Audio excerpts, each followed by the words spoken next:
यो बाटो चाहिँ यो पुल चाहिँ बनाएको भए चाहिँ राम्रो हुन्थ्यो। अहिले यसो मर्निङ वक गर्दै हेरेको कि यस्तो भएको छ नि यो पुलको हालत चाहिँ।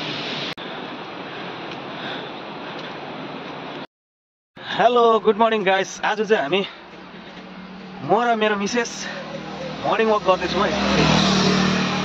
सधैँ भन्ने गर्थेँ है मर्निङ वक गर्नु म पनि जान्छु भनेर है। आज चाहिँ फाइनली मैले लिएर आएको छु। हेर्नुहोस् तपाईँहरूले मर्निङ वक गर्ने होइन मैले लिएर आएको हेर्दै गर्नुहोस् तपाईँहरूले।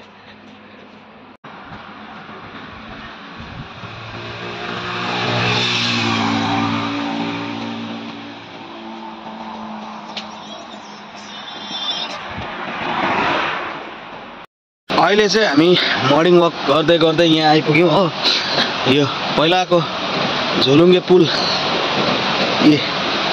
यस्तो छ। झोलुङ्गे पुल चाहिँ भत्केर यहाँबाट कस्तो सजिलो हुन्थ्यो पारी ड्युटी जानु आउनु टक्कै एकैछिनमा पुगिहाल्थ्यो है। हेर्नु है बाढले पुल भत्काएर चाहिँ यस्तो बनाएको छ। 2023 मा यस्तो भएको है।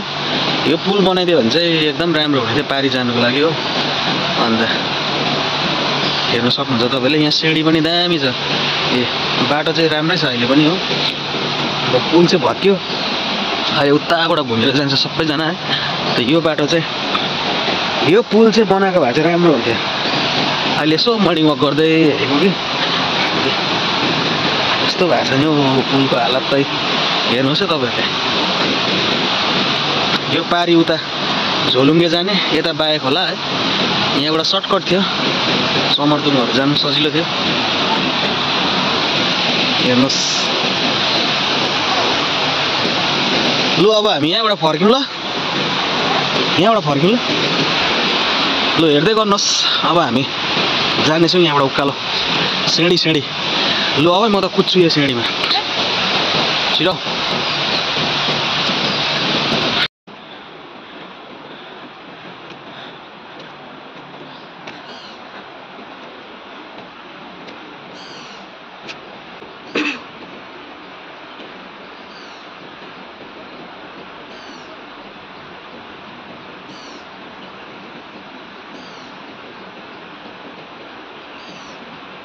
आजको हाम्रो मर्निङ वक चाहिँ सकिसकेको छ है।